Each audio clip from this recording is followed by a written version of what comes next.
कर रहे हैं। अभी कुछ दिनों के लिए हम लोगों के रीडिंग स्टाइल में थोड़ा सा बदलाव रहेगा। कुछ दिनों तक मैं ही पढ़ूंगा। आप लोग अपने अपनी पुस्तक से अपने अपने व्यक्तिगत रूप से पढ़ सकते हैं, लेकिन जो हम लोग अभी तक अलग अलग भक्तों का नाम बुला करके एक एक पैराग्राफ या एक एक श्लोका पढ़ते थे, तो अभी कुछ दिनों तक हम लोग नहीं कर पाएंगे। तो टेक्नोलॉजी की हम मदद ले रहे हैं, क्योंकि टाइम डिफरेंस काफ़ी है, 5 साढ़े 5 घंटे का डिफरेंस है। तो let's take benefit of technology, और इसीलिए मैं पढ़ूंगा और आप लोग अपनी अपनी पुस्तक में उसी को देख करके पढ़ सकते हैं। तो हम लोग शुरुआत कर रहे हैं श्रीमद् भागवतम के दशम स्कंद के 15वें अध्याय की। हमने अभी तक ब्रह्म विमोहन लीला का पाठ किया। बहुत ही शिक्षाप्रद लीला है, बहुत सारी शिक्षाएं, बहुत सारे आंतरिक अनुभव भक्त लोग उस लीला से कर सकते हैं। साथ ही में श्रील प्रभुपाद जी द्वारा अंतिम ये लीला का वर्णन तात्पर्यों के माध्यम से किया। और जैसा कि हम लोग चर्चा कर भी चुके हैं कि आगे के जो अध्याय हैं, इसमें श्रील प्रभुपाद के भक्तों ने, शिष्यों ने प्रभुपाद की कृष्णा बुक, और क्योंकि कृष्णा बुक जो प्रभुपाद ने लिखी है, पूर्ण पुरुषोत्तम लीला पुरुषोत्तम भगवान कृष्ण जो पुस्तक लिखी है, वो पुस्तक प्रभुपाद ने सारे दशम स्कंद की समरी स्टडी लिखी है। और उसी के साथ साथ प्रभुपाद जी के जो शिष्यों ने आगे के तात्पर्य लिखे हैं, कई आचार्य, विश्वनाथ चक्रवर्ती, श्रीधर स्वामी, अलग अलग आचार्यों की टीका लेकर के लिखे हैं। तो प्रभुपाद जी कृपा से ही उन्होंने ये सब तात्पर्य लिखे हैं। तो हम लोग इन सब का अध्याय का पाठ करेंगे। तो अध्याय 15, धेनुकासुर का वध। इस अध्याय में वर्णन हुआ है कि किस तरह बलराम तथा कृष्ण ने वृंदावन की 4 गाहों में गौएं चराते हुए धेनुकासुर का वध किया। किस तरह ब्रजवासियों को ताल वृक्ष के फल खाने दिए और तरुण गाय भैंसों आदि पशु समूह को कालिया विष से बचाया। तो यहाँ पर 3 प्रमुख लीलाओं को स्पर्श किया जा रहा है। सबसे पहले धेनुकासुर। धेनुकासुर का वध भगवान करते हैं। इससे पहले कई असुरों का वध कर चुके हैं। नाम धेनुका है, लेकिन ये गधे के रूप में था। इसका वध करते हैं। दूसरा, भगवान के मित्रों के साथ भगवान के आदान प्रदान, उनके साथ ताल वृक्ष के फल खाना इत्यादि। और आगे कालिया के विष की सूचना मिलती है कि कालिया ने किस तरह से यमुना को दूषित कर दिया है। तो ये सारे वर्णन हम लोग पढ़ने वाले हैं। पौगंड अवस्था की लीलाएं प्रकट करते करते एक दिन राम अर्थात बलराम तथा कृष्ण अपनी गावें चराते चराते एक आकर्षक वन में प्रविष्ट हुए, जिसमें एक स्वच्छ सरोवर था। वे अपने मित्रों के साथ खेलकूद करने लगे। थकान का बहाना करके बलदेव ने अपना सिर एक ग्वाल बाल की गोद में रख दिया और कृष्ण अपने बड़े भाई की थकान दूर करने के लिए उनके पांव दबाने लगे। तत्पश्चात कृष्ण ने भी अपना सिर एक ग्वाल बाल की गोदी में रख दिया और एक अन्य ग्वाल बाल उनका पांव दबाने लगा। इस तरह कृष्ण, बलराम तथा उनके ग्वाल मित्रों ने विविध लीलाओं का रस लिया। खेलते हुए श्रीदामा, सुबल, गोप कृष्ण तथा अन्य ग्वाल बालों ने राम तथा कृष्ण से उस दुष्ट तथा दुर्दम धेनुकासुर का बखान किया, जिसने गधे का वेश धारण कर रखा था और जो गोवर्धन पर्वत के निकट ताल वन में रह रहा था। इस वन में अनेक प्रकार के मधुर फल थे, किंतु इस असुर के भय से कोई भी व्यक्ति इन फलों के आस्वादन करने का साहस नहीं जुटा पाया। इसीलिए आवश्यक था कि इस असुर तथा इसके संगियों का वध किया जाए। इस स्थिति को सुनकर राम तथा कृष्ण अपने संगियों की इच्छा पूर्ति के लिए इस वन की ओर चल पड़े। ताल वन पहुंचकर ज्यों ही बलराम ने ताल वृक्षों को हिलाकर बहुत से फल गिराए, अरे जीवन प्रभु, आप अपना म्यूट पर कीजिए। आक्रमण करने के लिए तेजी से दौड़ा, लेकिन बलराम ने उसकी पिछली टांगों को एक हाथ से दबोच लिया, उसे घुमाया और एक वृक्ष की चोटी पर फेंक दिया। इस तरह उसका वध कर दिया। तब धेनुकासुर के सभी साथी क्रुद्ध होकर आक्रमण करने के लिए झपटे, किंतु राम और कृष्ण ने एक एक करके उनको पकड़कर घुमाने के बाद मार डाला। इस तरह सारा उत्पात समाप्त हो गया। जब कृष्ण तथा बलराम ग्वाल समुदाय के बीच लौट कर आए, तो यशोदा तथा रोहिणी ने उन्हें गोद में उठा लिया और उनके मुखड़े चूमे, अच्छा भोजन कराया और सुला दिया। कुछ दिन बाद कृष्ण अपने मित्रों के साथ गौवें चराने कालिंदी तट पर गए, किंतु बलराम साथ में ना थे। उस दिन बलराम का जन्मदिन था। गौवें तथा ग्वाल बाल बहुत ही प्यासे थे, अतः उन्होंने कालिंदी का थोड़ा सा जल पिया, किंतु यह जल विष से कलुषित था, इसलिए वे सब नदी के तट पर बेहोश हो गए। कृष्ण ने अपनी चितवन की दया दृष्टि से उन्हें फिर जीवित किया। होश में न आने पर उन सबों ने इस महान दया की पूरी पूरी प्रशंसा की। तो इस प्रकार ये लीलाओं का वर्णन का सारांश है। श्लोक संख्या 1 से हम लोग आगे बढ़ते। श्री शुक उवाच ततश्च पौगण्डवयाश्रितौ व्रजे बभूवतुस्तौ पशुपालसम्मतौ गाश्चार्यन्तौ सखिभिः समं वृंदावनम पुण्यमतीव चक्रतु। सुखदेव गोस्वामी ने कहा, वृंदावन में रहते हुए जब राम तथा कृष्ण ने पौगंड अवस्था अर्थात 6 से 10 वर्ष, तो पौगंड अवस्था के पहले होती है कौमार अवस्था। कौमार मतलब 5 वर्ष तक की आयु को कौमार अवस्था बोलते हैं, और फिर 6 से 10 तक पौगंड अवस्था, और इसके बाद 11 से 15 तक किशोर अवस्था, और 16 के बाद युवावस्था प्राप्त कर ली। तो ये अभी पौगंड अवस्था में 6 साल के हो गए, 6 से 10 साल की आयु के बीच के हैं। तो ग्वालों ने उन्हें गाय चराने के कार्य की अनुमति प्रदान की। इस तरह अपने मित्रों के साथ इन दोनों बालकों ने वृंदावन को अपने चरण कमलों के चिन्हों से अत्यंत पावन बना दिया। तात्पर्य, भगवान कृष्ण अपने उन ग्वाल बाल मित्रों को प्रोत्साहन करना चाहते थे जिन्हें पहले अघासुर ने निगल लिया था और बाद में ब्रह्मा जी चुरा ले गए थे। फलतः भगवान ने तय किया कि वे उन्हें तालवन ले जाएंगे, जहां स्वादिष्ट पके हुए बहुत से फल थे। चूंकि अब कृष्ण का आध्यात्मिक शरीर आयु तथा बल में कुछ बढ़ा हुआ दिखने लगा था, अतः नंद महाराज समेत वृंदावन के गुरुजनों ने कृष्ण को बछड़े चराने वाले से बढ़ाकर नियमित गोपालक के पद पर प्रोन्नत करने का निश्चय किया। अभी कृष्ण ये प्रमोशन को प्राप्त करते हैं। पहले वत्सपाल थे, बछड़े चराने वाले थे, अभी गोपाल बन गए, गाय चराने वाले बन गए, और इसी को हम लोग गोपाष्टमी नाम से जानते हैं। अब कृष्ण प्रौढ़ गौवें, सांडों और बैलों की रखवाली किया करते थे। इसके पूर्व नंद महाराज स्नेहवश कृष्ण को नन्हा जानकर तथा गाय बैलों की रखवाली करने में असक्षम मानते रहे। पद्म पुराण के कार्तिक महात्मा अनुभाग में कहा गया है, शुक्ल अष्टमी कार्तिक कार्तिक तो स्मृता गोपाष्टमी बुधई तद्दिनात् वासुदेवोद्भूत गोपा पूर्वम तु वत्सपा। विद्वान लोग कार्तिक मास की शुक्ल अष्टमी को गोपाष्टमी के नाम से जानते हैं।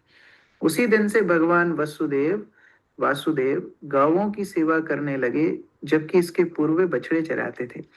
पदई शब्द से सूचित होता है कि भगवान कृष्ण ने पृथ्वी को अपने चरण कमलों से पवित्र बनाया। वे ना तो जूता पहनते थे, ना कोई अन्य पदत्राण, अपितु वे नंगे पांव जंगल में घूमते थे, जिससे वृंदावन की बालाओं को महान चिंता रहती थी कि उनके कोमल चरण कमलों को कहीं चोट ना लग जाए। तो ये वृंदावन इतना महान है, इतना श्रेष्ठ है कि भगवान यहाँ नंगे पैर घूमते हैं। और सामान्यतः देवता भी भूमि को स्पर्श नहीं करते, क्योंकि वो सोचते हैं ये पृथ्वी बड़ी कलुषित है। लेकिन भगवान ने पृथ्वी को स्पर्श ही नहीं किया, उसका सम्मान बढ़ाया नंगे पैर चल करके। और वृंदावन तो भगवान का स्वयं का ही धाम है। तो ये गाय चराने की लीला हम लोग गोपाष्टमी लीला के नाम से जानते हैं। तो भगवान इस तरह गहरे जंगलों में जाने की अनुमति प्राप्त कर चुके हैं। श्लोक संख्या 2। तन्माधवो वेणुमुदीरयन् वृतो गोपैर्गृणाद्भिः स्वयशो बलान्विता पशून् पुरस्कृत्य पशव्यमाविशद् विहारतो कामकुसुमाकरं वनम्। इस तरह अपनी लीलाओं का आनंद उठाने की इच्छा से अपनी वंशी बजाते हुए और अपने गुणगान कर रहे ग्वाल बालों से घिरे हुए तथा बलदेव के साथ जाते हुए माधव ने गावों को अपने आगे कर लिया और वृंदावन के जंगल में प्रवेश किया, जो फूलों से लदा था और पशुओं के स्वास्थ्यप्रद चारे से भरा पड़ा था। तो भगवान प्रथम बार वृंदावन के वनों में प्रवेश करते हैं। सारी गायें आगे रहती हैं, सारे सखा भगवान के गुणगान गाते हैं और भगवान सुंदर वंशी बजाते हैं। ये इतना रम्यक है, इतना रम्यक है कि सारे वृंदावन में मान लो एकदम बाहर आ जाती है।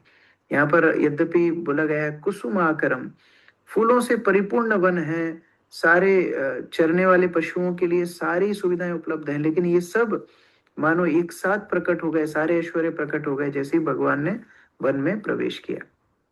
तात्पर्य, श्रील सनातन गोस्वामी ने माधव शब्द की विविध अर्थों की व्याख्या की है, जो इस प्रकार है।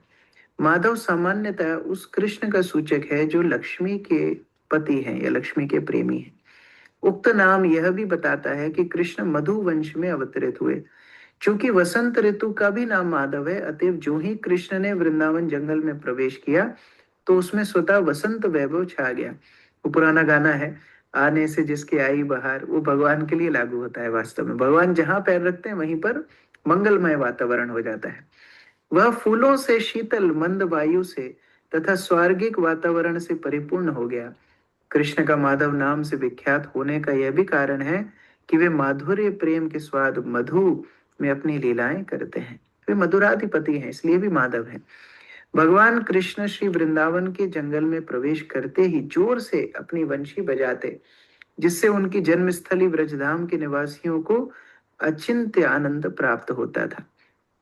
जंगल में प्रवेश करने, वंशी बजाने आदि की ये सरल लीलाएं वृंदावन धाम में नित्य ही संपन्न होती थी। तो वास्तव में सारे ब्रजवासियों के प्राण थे भगवान की वंशी।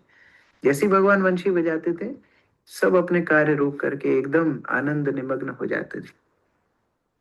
तन्मंजुगोशाली मृगा द्विजाकुलम महन्मनः प्राख्यपया सरस्वता वातेन जुष्टं शतपत्रगन्धिना निरीक्षरन्तुम भगवान मनोदधे।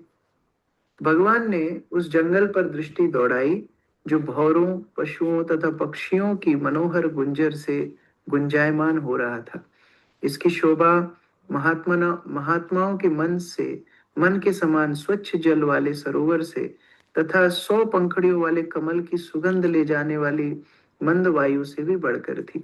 यह सब देखकर भगवान कृष्ण ने इस पवित्र वातावरण का आनंद लेने का निश्चय किया। तो इस प्रकार सुंदर भगवान वृंदावन का आनंद ले रहे हैं। सारे पशु पक्षी भगवान के पीछे पीछे दौड़ रहे हैं। सारी सुंदर सरोवर भगवान की सेवा करना चाह रहे हैं, और इतना सुंदर वृंदावन लग रहा है जैसे मानो महात्माओं का शुद्ध मन, अर्थात जो शुद्ध भक्त होते हैं उनका मन जितना स्वच्छ होता है, मानो वृंदावन ही हो। इसलिए चैतन्य महाप्रभु अपनी लीला में बोलते हैं, मेरो मन वृंदावन। एक शुद्ध भक्त का मन क्या है? वृंदावन के समान है। तात्पर्य, भगवान कृष्ण ने देखा कि वृंदावन जंगल पांचों इंद्रियों को आनंद प्रदान कर रहा है। भौरे, पक्षी, पशु मनोहर ध्वनि कर रहे हैं जो कानों को मधुर लग रही है। वायु पारदर्शी सरोवर की नमी लेकर जंगल में बह रही थी और भगवान की सच्ची सेवा कर रही थी, जिससे स्पर्शेंद्रिय को सुख मिल रहा था।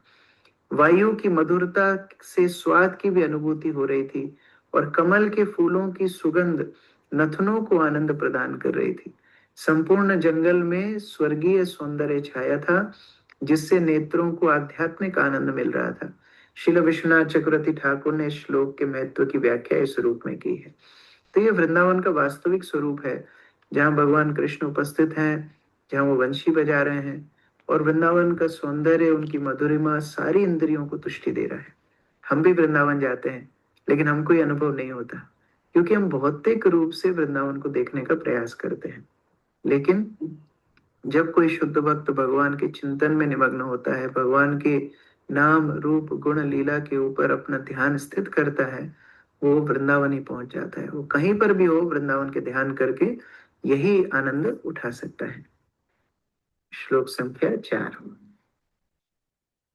सा तत्र तत्रारुणपल्लव श्रिया फलप्रसूनोरुभरेण पादयो स्पर्शिकान् वीक्ष्य वनस्पतिं मुदा स्मयन् इवाहाग्रजमादिपुरुषा। आदि परमेश्वर ने देखा, भगवान को आदि पुरुष यहाँ पर बोल रहे हैं, गोविंदम आदि पुरुषम तमहम भजामि। आदि परमेश्वर ने देखा कि शानदार वृक्ष अपनी सुंदर लाल लाल कलियां और फलों और फूलों के भार से लदकर अपनी शाखाओं के सिरों से उनके चरणों को स्पर्श करने के लिए झुक रहे हैं। तब मंद हास करते हुए वे अपने बड़े भाई से बोले। तो जैसे पहली बार वृंदावन में प्रवेश कर रहे हैं, तो सारे वृक्ष भी उनको सेवा करना चाहते हैं। तो सुंदर सुंदर कलियां हैं, फल हैं, फूल हैं, शाखाएं झुक जाती हैं और झुक करके भगवान को सेवा करना चाहती हैं। तात्पर्य, मुदा स्मयन इवा शब्द इंगित करते हैं कि भगवान कृष्ण को परिहास सूझ रहा था, मजाक सूझ रहा था। वे जानते थे कि वृक्ष उनकी पूजा करने के लिए सचमुच नीचे झुके हैं, किंतु जैसा कि अगले श्लोक से प्रकट है, वे मित्र की तरह परिहास करते हुए इसका श्रेय अपने बड़े भाई बलराम को देते हैं। तो वो बलराम जी को थोड़ा छेड़ रहे हैं या मजाक कर रहे हैं। पता है भगवान को मेरी सेवा के लिए सब झुके हैं, लेकिन भगवान अपने बड़े भैया बलराम को बोलते हैं। श्री भगवान उवाच अहो अमी देववरामरार्चितम् पादाम्बुजं ते सुमना फलार्हणम् नमन्ति उपादाय शिखाभिरात्मनस्तमोपहत्यैतरुजन्म यत्कृतम्। भगवान ने कहा, हे देवश्रेष्ठ, देखें ये वृक्ष जो अमर देवताओं द्वारा पूज्य हैं, आपके चरण कमलों पर किस तरह अपना सिर झुका रहे हैं। ये वृक्ष उस गहन अज्ञान को दूर करने के लिए आपको अपने फल तथा फूल अर्पित कर रहे हैं, जिनके कारण उन्हें वृक्ष का जन्म धारण करना पड़ रहा है। तो भगवान बलराम जी को बोल रहे हैं, अपने भैया को बोल रहे हैं, देखो ये इतने श्रेष्ठ वृक्ष हैं कि इनकी पूजा शायद देवता भी करते होंगे, लेकिन ये सारे वृक्ष अपने अंधकार, अपनी इस वृक्ष योनि से, अपनी कष्ट से मुक्त होने के लिए आपकी पूजा कर रहे हैं, आपको झुक करके प्रणाम कर रहे हैं। तात्पर्य, वृंदावन के वृक्ष ये सोच रहे थे कि पूर्व अपराधों के कारण ही उन्हें अब वृक्ष के रूप में जन्म लेना पड़ा, और अचर होने के कारण कृष्ण द्वारा पूरे वृंदावन क्षेत्र में घूमने में उनका साथ नहीं दे पा रहे थे। अब सोचो, सामने से भगवान निकल रहे हैं, तो वो वृक्षों को कितना कष्ट होता होगा, सामने से निकल रहे हैं, मैं देख नहीं पा रहा हूँ, पूरी लीलाओं में मुझे जाना है, सब जगह मुझे भाग लेना है। तो वो बलराम का आश्रय ले रहे हैं, गुरु तत्व का आश्रय ले रहे हैं कि मुझे भी भगवान के संग प्राप्त करना है। दरअसल वृंदावन के वृक्ष, गौएं, सभी प्राणी महान आत्माएं हैं जिन्हें भगवान का सानिध्य प्राप्त है, किंतु वियोग भाव के कारण, विरह भाव के कारण वृक्ष अपने को अज्ञान ग्रस्त मानकर कृष्ण तथा बलराम के चरण कमलों में नतमस्तक होकर अपने को पवित्र बनाने का प्रयास कर रहे थे।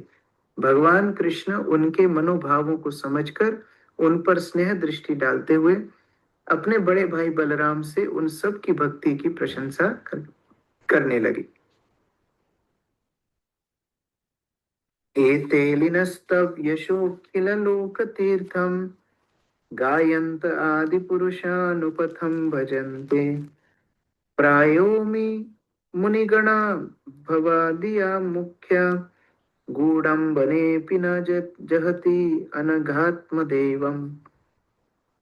हे आदि पुरुष, अपने बड़े भैया को संबोधित कर रहे हैं, बलराम को संबोधित कर रहे हैं। यद्यपि वो भी आदि पुरुष हैं, लेकिन बलराम को आदि पुरुष कहकर के संबोधित करें। हे आदि पुरुष, ये भौरे अवश्य ही महान मुनि तथा उनके परम सिद्ध भक्त होंगे, क्योंकि ये मार्ग में आपका अनुसरण करते हुए आपकी पूजा कर रहे हैं। जैसे कोई आरती उतारता है, वैसे भौरे इधर उधर बलराम के चरणों के आसपास घूम रहे हैं। तो कृष्ण बलराम को बोल रहे हैं, देखो ये आपकी पूजा कर रहे हैं, परम परम सिद्ध मुनि होंगे जो आपकी पूजा कर रहे हैं और आपके यश का कीर्तन कर रहे हैं। भौरे जैसे गुनगुनाते हैं, आवाज निकालते हैं, हमको बड़ा रुचिकर नहीं लगता, लेकिन भगवान को रुचिकर लग रहा है। वो बोल रहे हैं, देखो भैया भैया आपका ये गुणगान कर रहे हैं जो संपूर्ण जगत के लिए स्वयं तीर्थ स्थल है। यद्यपि आपने इस जंगल में अपना वेश बदल रखा है, किंतु हे अनघ, अनघ मतलब पाप मुक्त, वे अपने आराध्य देव आपको छोड़ने के लिए तैयार नहीं है। भौरे जैसे कोई फूल पे मंडराते हैं, थोड़ी देर बाद चले जाते हैं, लेकिन बलराम और कृष्ण के आसपास ये भौरे पूरे समय पर गुनगुना रहे हैं, उनकी आरती जैसे उतार रहे हैं, इधर उधर घूम रहे हैं। तो बलराम को वो भी बता रहे हैं कि देखो ये भौरे आपको छोड़ना नहीं चाहते, तो वास्तव में महान मुनि होंगे या फिर उनके सिद्ध भक्त होंगे जो इतना आपको आसक्त है, आपको कभी छोड़ना नहीं चाहते। वास्तव में आसक्ति ऐसी होनी चाहिए, कृष्ण के प्रति, गुरु के प्रति, श्रील प्रभुपाद के प्रति ऐसी आसक्ति होना चाहिए। हम उनको छोड़ेंगे नहीं। हमारा रस कहाँ है? भगवान के चरणों में। हमारा रस कहाँ है? गुरु के चरणों में। उनको छोड़ करके हम कहाँ जाएंगे? तात्पर्य, इस श्लोक में गूढ़म शब्द महत्वपूर्ण है। यह इंगित करता है कि यद्यपि कृष्ण या बलराम के रूप में भगवान इस भौतिक जगत में सामान्य व्यक्ति जैसे लगते हैं, किंतु बड़े बड़े ऋषि मुनि भगवान को पर ब्रह्म के रूप में हमेशा पहचान लेते हैं। किसी भी रूप में भगवान आएंगे, मालिक को नौकर पहचान ही लेगा। तो उसी तरह ये भौरे यद्यपि साधारण दिख रहे हैं, भगवान भी साधारण वेश, ग्वाले ग्वाले जैसे गाय चराते हुए निकल रहे हैं, लेकिन उनको पहचान गए। ईश्वर के सारे दिव्य स्वरूप सच्चिदानंदमय है। हमारे भौतिक शरीरों की सर्वथा विपरीत, जो कि अस्थाई और दुख एवं अज्ञान से पूर्ण होते हैं। तीर्थ शब्द का एक अर्थ है भौतिक संसार पार कराने का साधन। ये तीर्थ शब्द की परिभाषा है। भगवान के यश के श्रवण या कीर्तन मात्र से मनुष्य तुरंत ही भवसागर के परे आध्यात्मिक पथ पर प्राप्त होता है। इसलिए भगवान के दिव्य यश का वर्णन यहाँ प्रत्येक मानव के लिए तीर्थ के रूप में हुआ है। हमको लगता है तीर्थ मतलब तीर्थ यात्रा करनी होगी, यहाँ जाना है वहां जाना है, नहीं। एक स्थान पे बैठ के अगर कोई केवल भगवान की लीलाओं का श्रवण कीर्तन करे, वो तीर्थ में रह रहा है। गायनता शब्द सूचित करता है कि मुनिगण अपना मौन व्रत भंग करके एवं अन्य निजी कार्य को त्याग करके भगवान के कार्यकलापों का गुणगान करते हैं। असली मौन का अर्थ है व्यर्थ ना बोलना, अपनी वाणी को भगवान की प्रेम भक्ति से संबंधित ध्वनि तथा बातचीत तक ही सीमित रखना। ऐसे हमारे इस्कॉन में कई भक्त हैं, अभी अमोघ लीला प्रभु हैं, उनको इतना प्रचार करने का उत्साह है, इतने लेक्चर्स वो देते हैं दिन में। अभी उनको कुछ कैंसरस व्याधि डिटेक्ट हुई है गले में, उनको डॉक्टर ने बोला है तुम कम बोलो। उसी तरह राधे श्याम प्रभु का सेम स्थिति है, वो दिन में 6 लेक्चर 7 लेक्चर 8 लेक्चर भी देते हैं। तो उनको भी डॉक्टर ने बोला नहीं आपको, बीच में तो उनको पूरी यूएस विजिट अपनी कैंसिल करनी पड़ी थी। तो असली मौन यही है। असली मौन क्या है? अपनी वाणी को हर तरह से भगवान की सेवा में लगाना, ये असली मौन है। हम चुप नहीं रहते, हम भगवान का गुणगान करते हैं, क्योंकि वास्तव में कोई मौन नहीं रह सकता। मुझे मेरी बचपन की कथा याद है। तो हम लोग एक साधु महाराज के पास जाते थे, तो काफी अच्छे थे, एक पैर पर खड़े रहते थे, काफी तपस्वी भी थे। तो मौन व्रत था उनका, वो बोलते नहीं थे और केवल फलाहार करते थे, अन्न नहीं खाते थे। वो तपस्वी थे, तो लेकिन लिख करके देते थे। तो प्रभुपाद की बाद में मैंने पुस्तक पढ़ी, तो प्रभुपाद अपनी पुस्तक में लिखते हैं कि कोई व्यक्ति बाह्य रूप से मौन रह सकता है, लेकिन वो लिख करके अपना कम्युनिकेशन कर रहा है, तो वो भी तो बातचीत हुई। और अपने मन को तो मौन नहीं कर सकता, मन तो सदैव अपनी बातें करता रहेगा, तो मन को कैसे मौन करेगा? तो वो भी मौन व्रत नहीं है। वास्तविक मौन क्या है? जहां व्यक्ति भगवान का गुणगान करे और कुछ ना करे, ये वास्तविक मौन व्रत है, व्यर्थ ना बोले। तो ये हमको सबको प्रैक्टिस करना चाहिए। अनर्गल प्रजल्प कम करके जितना ज्यादा हो सके भगवान का नाम, भगवान का प्रचार, भगवान की कथा, इसमें हमको अपना समय लगाना है। अनघ शब्द बतलाता है कि भगवान कोई भी पाप कर्म या अपराध नहीं करते। यह शब्द इस बात को भी सूचित करता है कि वे अपने निष्ठावान भक्त द्वारा अकस्मात किए गए पाप या अपराध को तुरंत क्षमा कर देते हैं। तो स्वयं तो पाप से कभी स्पर्श भगवान होंगे ही नहीं, अनघ मतलब। लेकिन भगवान इतने पवित्र हैं, इतने करुणावान हैं, कोई भक्त भी गलती करेगा भगवान तुरंत क्षमा कर देंगे। लेकिन अकस्मात किए गए, यहाँ पर जानबूझ के किए गए पाप और अपराधों का वर्णन नहीं हो रहा है। अकस्मात गलती से कोई भक्त फिसल जाता है, भगवान उसको ज्यादा गंभीरता से नहीं लेते। इस श्लोक के विशेष संदर्भ में अनग शब्द ये सूचित करता है कि बलराम जी लगातार पीछा करने वाले भौरों से तनिक भी विचलित नहीं हो रहे थे। उन्होंने उन्हें यह आशीर्वाद दिया, हे भौरों, मेरे गोपनीय कुंज में आओ और इसकी सुगंधि का आनंद लो। चैतन्य महाप्रभु प्रार्थना करते हैं, हे भगवान, मैं आपके चरणों की धूलि बन कर गिरा हूं। मैं गिर तो गया, आई नंद तनुजा किंकरम। हम सब विचार कीजिए, हम सब वृंदावन में थे, हम सब भगवान के पीछे पीछे भाग रहे होंगे, लेकिन गिर गए। कहाँ गिर गए? पतितम माम विषमे भवाम बुधो, ये भव सागर के विषय में हम लोग गिर गए। अब हे भगवान, मुझे उठा लीजिए, मुझे पुनः अपने चरणों की धूल बना लीजिए। तो धूल बहुत प्रिय वस्तु नहीं है। कोई व्यक्ति अपने धूल लगा करके नहीं घूमता है, लेकिन भक्तों को ये भावना है कि भगवान हम आपके साथ रहेंगे भी तो हम आपके लिए संकट ही पैदा करेंगे, हम सेवा आपकी क्या करेंगे। तो यहाँ भौरे गुनगुना रहे हैं, गूंज रहे हैं, आवाज कर रहे हैं, आसपास भटक रहे हैं। कोई व्यक्ति के आसपास कुछ मक्खियां या भौरे मंडराते रहे तो उसके लिए बहुत सुविधाजनक बात नहीं है। लेकिन गुरु तत्व है बलराम, बलराम इतने सहनशील हैं, ठीक है, मेरे आसपास भटक रहा है, कम से कम मुझसे आ सकता है, मैं कहाँ ले जाऊंगा? इनको मैं कृष्ण की गोपनीय लीलाओं में, कुंजों में अंदर ले जाऊंगा। ये गुरु की कृपा होती है। तो हमको क्या करना है? केवल गुरु के आसपास भटकना है। अब गुरु के आसपास भटकने का मतलब क्या है? गुरु का जो संसार है उसमें भाग लेना है। गुरु संसार मतलब गुरु का मंदिर, गुरु के प्रतिष्ठित विग्रह, गुरु की दी गई सेवा, गुरु का दिया गया प्रचार, गुरु के दिए गए निर्देश, गुरु के बताए गए 16 माला का जप, गुरु के बताए गए सुबह की साधना, ये सारा अच्छा वैष्णव व्यवहार, ये सारा गुरु का संसार है। और केवल हम अगर इस गुरु संसार में भटकते रहेंगे तो एक दिन गुरु के आश्रय से, जैसे हम बलराम के आश्रय से भौरे भगवान के निकुंज में पहुंच गए, भगवान का सानिध्य प्राप्त कर गए। तो सुंदर रूप से कृष्ण बलराम के बीच में ये मनोरम वार्तालाप चल रही है। हम लोग कल आगे पाठ करेंगे। हरे कृष्ण। श्री प्रभुपाद की जय, संवेद भक्त वृंद की जय। इसका कोई प्रश्न है? हैंड रेज कर सकते हैं।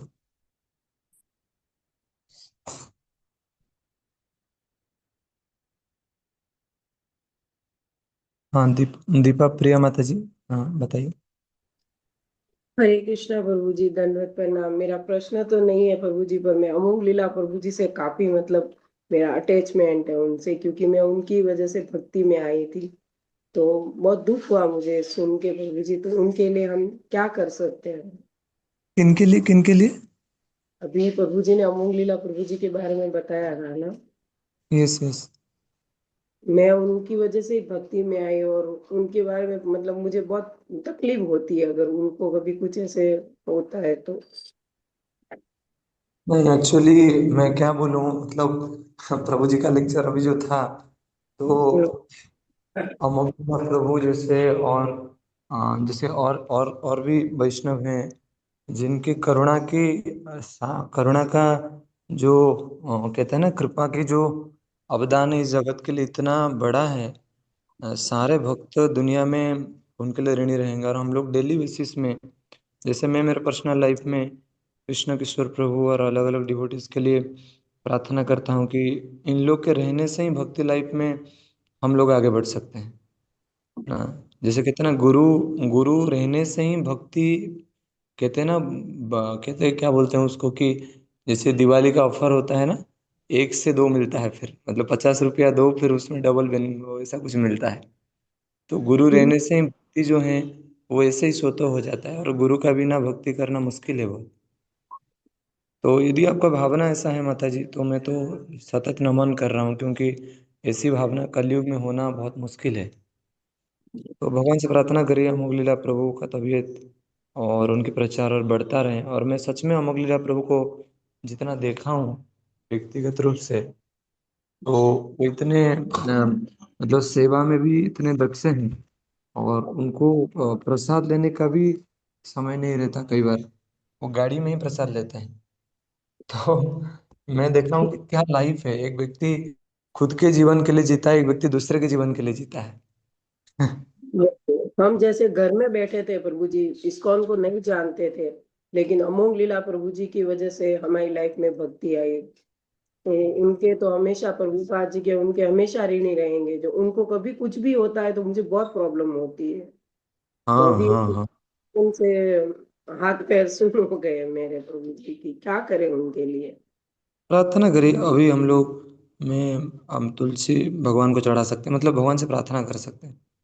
वैसे तो शुद्ध भक्त भगवान के पूरा ही अधिकार में होते हैं, है ना। उनका पूरा जीवन भगवान के अधीन में होता है। उनका पूरा आयु भगवान के हाथ में होता है, और वो एक क्षण भी ये जगत में रहते हैं तो भगवान के गुणगान करके जगत को भक्त बनाते हैं।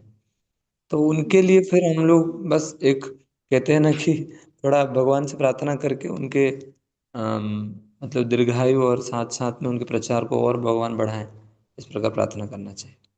ओके, थैंक यू प्रभु जी। विपिन प्रभु। हरे कृष्णा प्रभु जी, दंडवत प्रणाम प्रभु जी। जैसे भी लीला सुन रहे हैं कि भगवान लीलाएं कर रहे हैं, जंगल में जा रहे हैं, या जिस तरह का भी सीन क्रिएट हो रहा है, तो कई बार ऐसा मन में आता है कि प्रभु काश हम भी भगवान के साथ इस तरह की लीला में शामिल हो पाते, तो कहीं अपराध तो नहीं प्रभु? नहीं प्रभु, ये अपराध नहीं है। आपको यदि रामचंद्र का लीला याद होगी तो भगवान की उंगली देखने से ही है ना। दंडकारण्य में जितने साधु थे, भगवान की उंगली इतना सुंदर है, भगवान की उंगली देखने से साधुओं के हृदय में ये भावना उत्पन्न हो गया कि खास ये व्यक्ति हमारे पति होते, है ना। तो भगवान उस इच्छा को भी पूरा किया जब भगवान द्वापर युग में कृष्ण बन के आते हैं और सारे ऋषि जो हैं वो गोपी बन के आते हैं। भगवान उस इच्छाओं को भी पूरा किया। तो यदि हमारा मन में ये इच्छा ही नहीं होगी तो हम लोग तो मतलब हम लोग तो क्या खास, हम लोग तो भगवान की दूसरे पार्टी में हैं। हमारी इच्छा जब आएगी तब भगवान हमको लीलाओं में भाग देने का अधिकार मतलब मन करेंगे। तो ये तो होना स्वाभाविक है कि अरे खास मैं अभी सोच रहा था भंवरा कितना भाग्यवान होगा जो भगवान के आसपास मंडराता रहता है, भगवान उसको ना मतलब कहते हैं ना, भगवान उसको नेग्लेक्ट नहीं कर रहे हैं। और हम लोग कितना दुर्भाग्यशाली, देखिए हम लोग लाल कपड़ा में बैठे हैं, है ना, तिलक लगाया हूँ, 3 बजे उठा हूँ, फिर भी वो फूल जो भगवान के चरण में है वो पूरा दिन भर भगवान के चरण में रहना चाहती है। और मेरा हालत देखिए, मैं भगवान को देखना ही नहीं चाह रहा हूँ। मतलब दोनों में कितना अंतर है। मैं तो कई बार उस फूल को जब चरण में देखता हूँ तो मुझे इतना तुच्छ फील होता है। वो तुलसी, वो फूल, मतलब मैं आश्चर्य होता हूँ कि कैसे संभव है। एक फूल का सौभाग्य को आप देखिए, भगवान के चरण में पूरा दिन भर रह के सूख जाती है ना। फूल को फिर डब्बे में कचड़ा में फेंक देते हैं, उसका कोई ना ना मुझे क्यों फेंका गया, ना मुझे क्यों आपने रखा।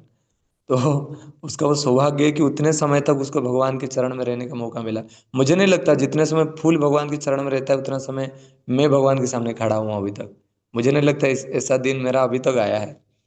तो प्रार्थना करना चाहिए एटलीस्ट, ये बहुत जरूरी है प्रभु। नहीं तो प्रभु आज हम लोग छोटे छोटे धन में, छोटे एक छोटा सा घर है, छोटे से कुछ धन है, उसी में ही मोहित हो जाते हैं। आप इमेजिन करके देखिए।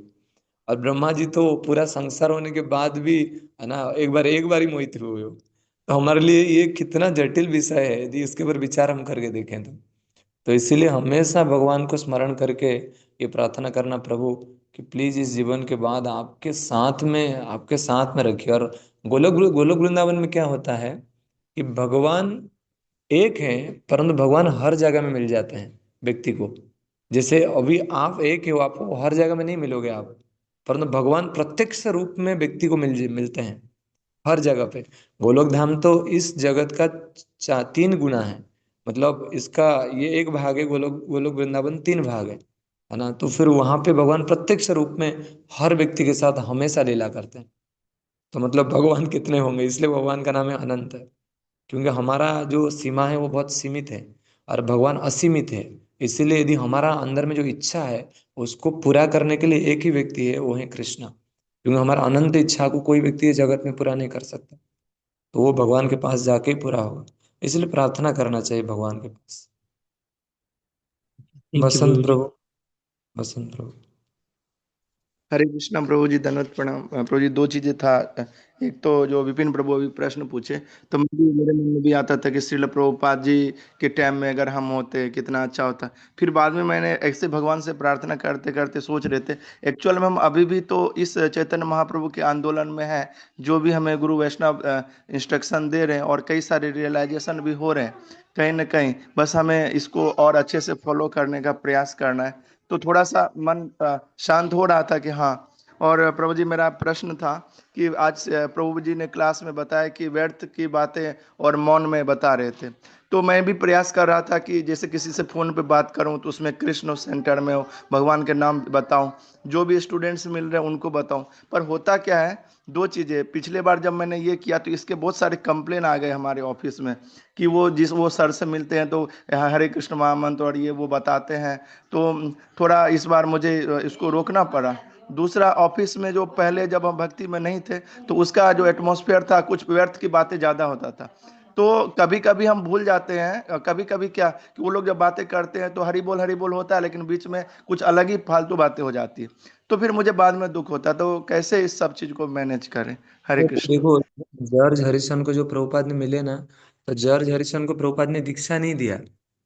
परंतु जब इस जगत से प्रभुपाद जा रहे थे तो प्रभुपाद बोले मेरा जो उंगली की जो रिंग है इसको जॉर्ज हरिसन को देना है। और यदि आप कृष्ण बुक पढ़ोगे प्रभु, तो कृष्ण बुक का जो प्रस्तावना है, जो भूमिका है, वो जॉर्ज हरिसन ने लिखा है। आप इमेजिन करके देखो, जो दीक्षित नहीं है, जो प्रभुपाद जी के सोसाइटी में इतना बड़ा पोजीशन में नहीं है, बस प्रभुपाद जी को उन्होंने लंदन का जमीन दिया था, बस उतना ही। और प्रभुपाद जी का इच्छा है, प्रभुपाद जी बोले गोलोक धाम चला जाएगा। तो जरूरी है कि हम व्यक्ति का परिस्थिति देख के उसको प्रचार करें, है ना। जब नलकुबेर का स्थिति था तो नारद मुनि ने नलकुबेर को अभिशाप दे दिए। उस स्थिति के लिए नलकुबेर के लिए वो अपराध अभिशाप ठीक था, परंतु मैं भी किसी को जाकर अभिशाप नहीं दे सकता, ना किसी को जाके हरे कृष्ण महामंत्र नहीं बोल सकता।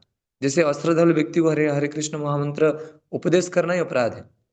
तो अलग अलग स्थितियों में अलग अलग पोजीशन में हम देख सकते हैं कि प्रचार का अलग अलग तरीका होता है। प्रचार का अपना एक तरीका होता है। जैसे वाल्मीकि मुनि जब पूरा शिष्यों को भगवान के बारे में बता रहे थे, खुद ही असंतुष्ट थे, तब नारद मुनि आते हैं। तो फिर नारद मुनि को पूछते हैं, क्या ऐसा कोई व्यक्ति है जिसके अंदर सारे गुण हो? तो ऐसे व्यक्ति जो स्वयं गुण को संपन्न करके साधु बन के बैठा है, वो व्यक्ति भी खुद असंतुष्ट रहता है। तो कई बार प्रचार हमको दूसरे से भी सीखना चाहिए। कई बार प्रचार करते समय व्यक्तिगत रूप से सामान्य व्यक्ति का ध्यान देते हुए ऐसा क्या कैसे प्रचार करना चाहिए ताकि नेक्स्ट टाइम इसको प्रचार करने का मौका मुझे मिले, वो भी हमको सोचना चाहिए। ना कि एक ही बार प्रचार करके हमको लाइफ टाइम उसको, कई बार हम लोग ऐसे प्रचार करते हैं कि आज ही इनको मैं सारा ब्रह्मांड के शुद्ध भक्त बना दूं तो थोड़ा दिक्कत होता है उससे। तो हमको परिस्थिति को देख के एक अच्छा प्रचारक का लक्षण क्या है प्रभु राधे श्याम प्रभु कहते हैं, वो कुछ भी करे, यदि वो डांटे भी, यदि वो क्रोधित भी हो जाए, यदि वो बाल को पकड़ के खींच भी ले, परंतु उसका जो फिलोसफी है ना, वो एक सामान्य व्यक्ति को ऊपर उठाना चाहता है। यदि आप उसको हरे कृष्ण महामंत्र देने से वो कृष्ण के करीब आएगा, तो आप बताइए। यदि यदि कई बार आपको हरे कृष्ण महामंत्र नहीं दे के आपको उसको अवॉइड करना पड़ रहा है और वो कृष्ण भक्ति में आगे बढ़ेगा, वो भी प्रचार है। तो दोनों अलग अलग प्रचार है। तो हमको देखना पड़ेगा कि प्रचार का स्टाइल क्या होना चाहिए। हमेशा हरे कृष्ण महामंत्र को बोल के वो सामने वाला व्यक्ति कई बार वो दूर भी हो जाता है। कई बार आप मुस्लिम कंट्री में ये तो अलाउ ही नहीं है, तो लोग छुप के करते हैं हरे कृष्ण महामंत्र। तो अलग अलग स्थितियों में अच्छे प्रचारक को Prabhupada is the perfect person, है ना। प्रभुपाद जी का लेक्चर से जो व्यक्ति, अमोघ लीला प्रभु क्या कहते हैं पता है? अमोघ लीला प्रभु कहते हैं, जैसे मैं जो बोल रहा हूँ ना, मैं बचपन से इतना प्रभुपाद जी का लेक्चर सुना हूँ, उनके एनालॉजी फिट हो गया माइंड में, उनके उनके एग्जाम्पल्स फिट हो गया माइंड में। अभी क्या वही एग्जाम्पल अमोघ लीला प्रभु का निकल रहा है। राधे श्याम प्रभु को जो अमरेंद्र प्रभु ग्लोरीफाई कर रहे थे, दो पॉइंट बोले, मुझे बहुत अच्छा लगा। बोले कि प्रभु जी आपका एग्जाम्पल, स्वयं का एग्जाम्पल और आपके एग्जाम्पल्स, जो आप एग्जाम्पल्स देते हैं, ये दोनों बहुत दोनों बहुत आकर्षित करने वाला है। तो प्रचारक को अपना जीवन को भी साधना में और सबू साधना सेवा सदाचार में बहुत अच्छा निपुण करना चाहिए। साथ साथ खुद को एजुकेट भी करना चाहिए। नहीं नहीं, मैं तो प्रचार करूंगा, कुछ नहीं पढ़ के प्रचार करूंगा। अच्छा मैं प्रचार करूंगा, मुझे कुछ श्लोक नहीं आता, मैं प्रचार करूंगा। अच्छा मैं प्रचार करूंगा, काल मुझे कोई बोल देंगे अद्वैतवाद के बारे में बोलो, मैं कुछ बोल नहीं सकता, तो फिर प्रचार कैसे होगा? अभी मैं पूछूंगा हमारा फिलोसफी क्या है, तो 10 लोग नाक पकड़ के हाथ पकड़ के घूमने लगेंगे कि प्रभु जी ने क्या पूछ लिया मुझे तो फिर प्रचार कैसे होगा? काल हो सकता है आज कोई नया व्यक्ति को आप प्रचार कर रहे हो, काल कोई शंकराचार्य के बहुत बड़े प्रचारक आ गए, तो उनके सामने तो आप नतमस्तक हो जाओगे, है ना। बोलेंगे शिव जी ब्रह्मा जी में क्या अंतर है, शिव जी कृष्ण में क्या अंतर है, फिर दिक्कत हो जाएगा चीजें। तो इसीलिए हमको बहुत प्रयास करना चाहिए कि हम एजुकेट खुद को करें, है ना। खुद के ऊपर भी टाइम इन्वेस्ट करना चाहिए। वो ज्ञान सिर्फ जो दूसरे के लिए लागू होता है वो ज्ञान नहीं है। वो ज्ञान जो खुद के लिए लागू होता है ना, वो असली में ज्ञान है। जब खुद के लिए लागू करोगे ज्ञान को, तो फिर वो असली में दूसरे के लिए भी लागू ऑटोमेटिकली हो जाएगा। इसीलिए the action is more louder than the word बोलते हैं कई बार, कि जो एक्शन होता है वो कई बार नहीं बोलने से भी ज्यादा दूसरे के ऊपर प्रभाव डाल देता है। तो इसलिए हमको प्रयास करना चाहिए। ठीक है, हाँ और कुछ भक्तों का क्वेश्चन है, परंतु अभी गुरु पूजा के समय हो गया। प्रभु जी का सच में आज का लेक्चर इतना जबरदस्त था, मैं सच बता रहा हूँ। जब गुरु के ऊपर कोई बात आता है तो मैं पर्सनली उसको कान पकड़ के सुनता हूँ कि मैं इससे क्या ले सकता हूँ। और प्रभु जी जो बोले कि बहुरा से हम क्या सीख सकते हैं, जैसे कोई शिष्य को हमेशा गुरु के आसपास रहना चाहिए। आसपास रहना चाहिए मतलब ये नहीं है कि गुरु के ना धोती पकड़ के घूमना है, ऐसा नहीं है आसपास के रहना मतलब है गुरु का विग्रह, गुरु का मंदिर, गुरु का सेवा, गुरु का इंस्ट्रक्शन, नहीं सबको हृदय में धारण करके आगे बढ़ना चाहिए। और जैसे सच बता रहा हूँ, जैसे आप आगे बढ़ेंगे ना, सक्सेस कुछ ही कदम पे है ना। हम लोग क्या करते हैं, हमारे इंस्ट्रक्शन, हमारे नियम, हमारे सब कुछ हम लागू करते हैं। तो जब हम गुरु के लिए करेंगे ना, भगवान कभी नहीं छोड़ेंगे, कभी नहीं छोड़ेंगे। यदि हम भगवान से डायरेक्ट संबंध रखेंगे, भगवान छोड़ सकते हैं, उनके ऊपर है। परंतु यदि भगवान के शुद्ध भक्तों को हम पकड़ लेंगे ना, तो भगवान कभी नहीं छोड़ेंगे। तो मैं this life we can give to Krishna. और श्रील भक्ति चर्च में गुरु महाराज भी बोले, प्रभुपाद जी ने भी उनको ही बोला कि करोड़ों जीवन आपने माया को दिया है, एक जीवन कृष्ण को दीजिए। और मैं स्काई डिवोटीज को देखता हूँ, कई बार ब्रह्मचारी भी कंफ्यूज हो जाते हैं कि अरे ये सुबह भी मंगल आरती आते हैं क्या, फिर दोपहर में संडे क्लास को आते हैं, फिर शाम को बुक डिस्ट्रीब्यूशन करते हैं। प्रतिया माता जी अलग अलग डिवोटीज यहाँ पे हैं। मैं तो फिर भी मेरा एक नेचर है कि मैं थोड़ा ज्यादा खींच लेता हूँ पर भक्तों का इतना, मतलब मैं सरेंडर को देख के मुझे लगता है इन लोग सन्यासी हैं, बस कपड़ा में नहीं है पर और सारे क्वालिटीज में सन्यासी है। तो थैंक यू वेरी मच। नमो विष्णुपादाय कृष्ण पृष्ठाय भूतले श्रीमती भक्ति वेदांत स्वामी नित्य नामिने नमस्ते सारस्वती देवी गौरवाणी प्रचारिणे निर्विशेष शून्यवादी पाश्चात्य जगत गुरु श्रील प्रभुपाद की।